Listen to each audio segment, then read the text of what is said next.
नहीं कहेंगे वज़ीर आला को कि वो एतमाद का वोट लें। स्पीकर नहीं कह सकते हैं, गवर्नर कह सकते हैं। मुझे इमरान खान की फहम फिरासत इन्वर्टेड कॉमास में कह रहा हूँ, अब मुझे उस पर यकीन आ रहा है। स्पीकर को अब असम्बली के इजलास की सदारत करनी है, इसके अलावा और कोई काम नहीं करना है। मैं क्यों झूठ बोलूँ, मुझे अल्लाह को जान देनी है और मैं शहरियार आफरीदी हरगिज़ नहीं हूँ। अल्लाह रब्बुल इज़्ज़त का हज़ार हाथ शुक्र है।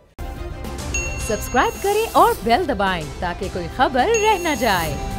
वज़ीर आला पंजाब हमजा शहबाज साहब की कुर्सी को बहुत ज़्यादा ख़तरात हैं। अब हुआ यह है कि chief justice Lahore high court के पास समाअत हुई कि जी इलेक्शन कमीशन नोटिफिकेशन नहीं जारी कर रहा 5 मखसूस नशिस्तों पर जो लोग यानी वोट डाल चुके हमजा शहबाज साहब को वो डी नोटिफाई हों।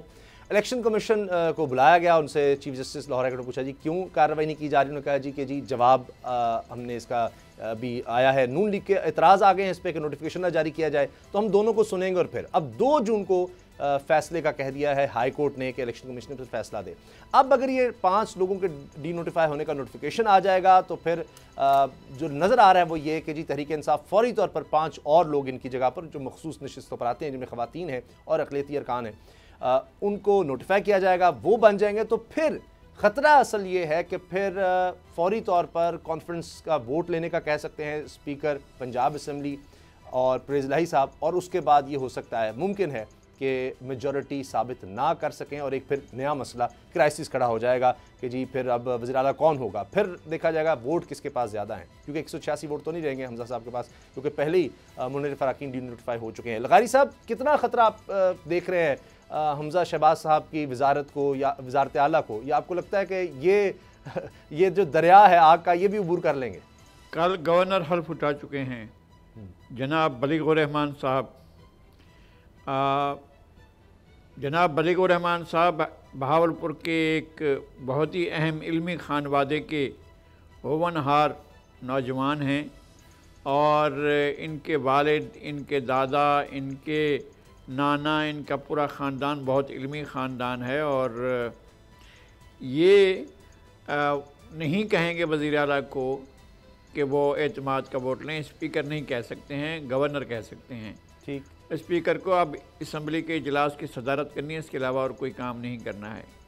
और चूँकि अब स्पीकर उस दौर में भी नहीं है। दूसरी बात ये कि अभी ऐवान पूरा नहीं है, नहीं कहा जा सकता जब तक ऐवान पूरा ना हो। ऐवान पूरा इसलिए नहीं है कि 20 अरकान डी नोटिफाई हो चुके हैं, उनके लिए इलेक्शन कमीशन ने ज़िमनी इलेक्शन के लिए भी शेड्यूल जारी कर दिया है।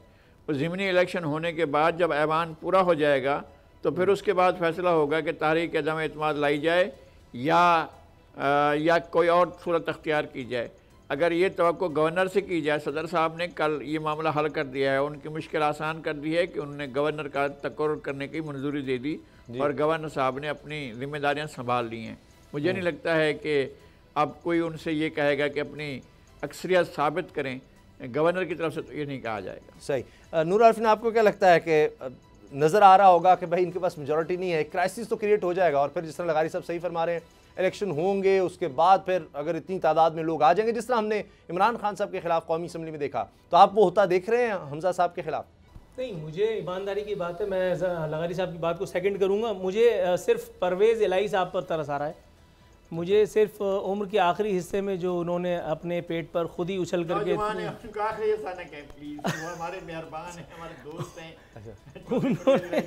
उन्होंने अपने साथ जो कुछ किया, जिंदगी की जवानी है, अभी आखिरी हिस्सा बिल्कुल नहीं है।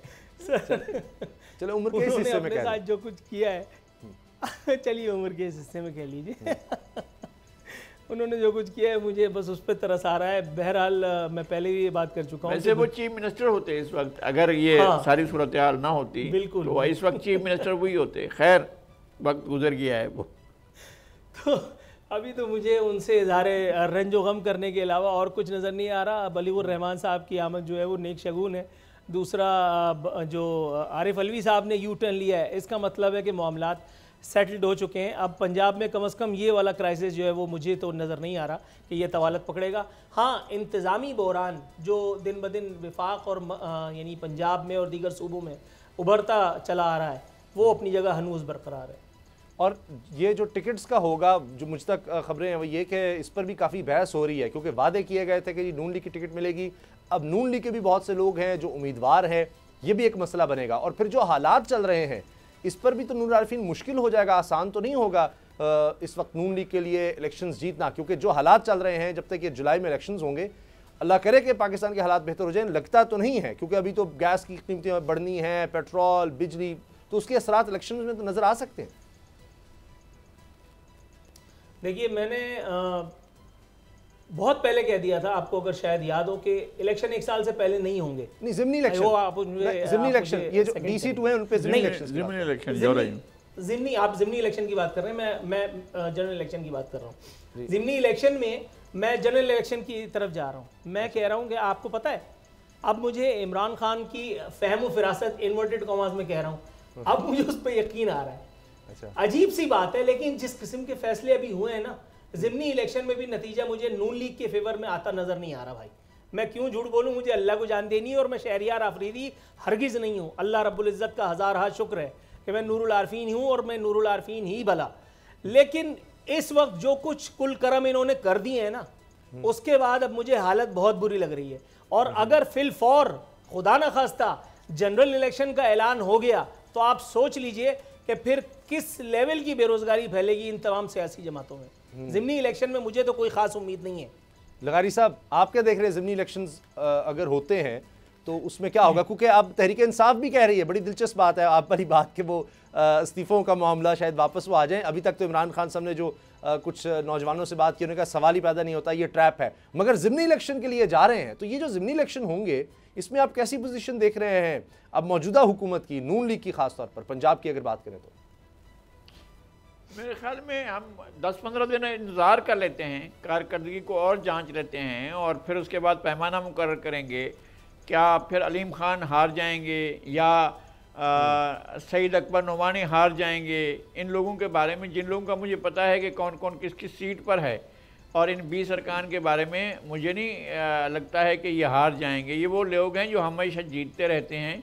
सईद अकबर नोमानी मेरे साथ गए थे, हम दोनों साथ गए थे मिलने के लिए नवाब अकबर भुगटी को, उनके बेटे के इंतकाल पर ताज़ियत के लिए। उस वक्त भी, आज से कोई 10-12 साल पहले, उस वक्त भी, बल्कि ज़्यादा अरसा हो गया, उस वक्त भी वो वज़ीर जेल खाना जात थे पंजाब में, और उन्होंने कहा था कि कहाँ हो, किस पार्टी में हो। उनसे सईद अकबर नोमानी से पूछा अकबर भुगटी साहब ने कि आप किस पार्टी में हो? अच्छा, तो उसने कहा जी मैं काफ लीग में हूँ। अच्छा, आप क्विजलिंग लीग में हो? तो फिर मुझसे पूछा उन्होंने कि क्विजलिंग का जानते हो? मैंने कहा जी आप ही बता दें। बहुत से लोग बैठे थे। उन्होंने कहा है कि क्विजलिंग वज़ीर आज़म था नॉर्वे का, तो उसने हिटलर को ख़त लिखा कि आओ मेरे मुल्क पर कब्ज़ा कर लो।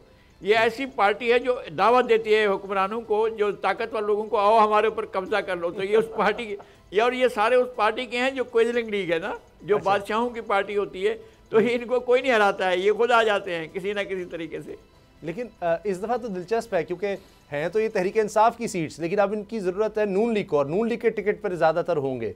लेकिन सारे तो इस तरह के नहीं है लगारी साहब। अब मैंने जो पढ़ा है वो ये है कि शायद अभी हम अलीम खान साहब को देखें ही ना इलेक्शन में, वो इलेक्शन नहीं लड़ना चाहते। वो अपनी जगह पर उनके कुछ शुएब साहब हैं, शुएब सिद्दीकी साहब, उनको वो इलेक्शन लड़वा रहे हैं। तो जाहिर है कि ये इलेक्टेबल्स तो हैं, लेकिन उनको होंगी। चलें, अब हमारी बात ये भी हो रही थी, तो ब्रेक का चूँकि कहा जा रहा है, हम ब्रेक ले लेते हैं और उसके बाद बात करेंगे एक लगारी सब पे भारी में फिर एक अवामी इशू, कि ऐसे ऐसे इलाके पाकिस्तान में अब भी हैं कि जहाँ डाकू राज है, बाकायदा डाकू राज। लगारी सब इस बारे में बताएंगे ब्रेक के बाद। सब्सक्राइब करें और बेल दबाएं ताकि कोई खबर रह न जाए।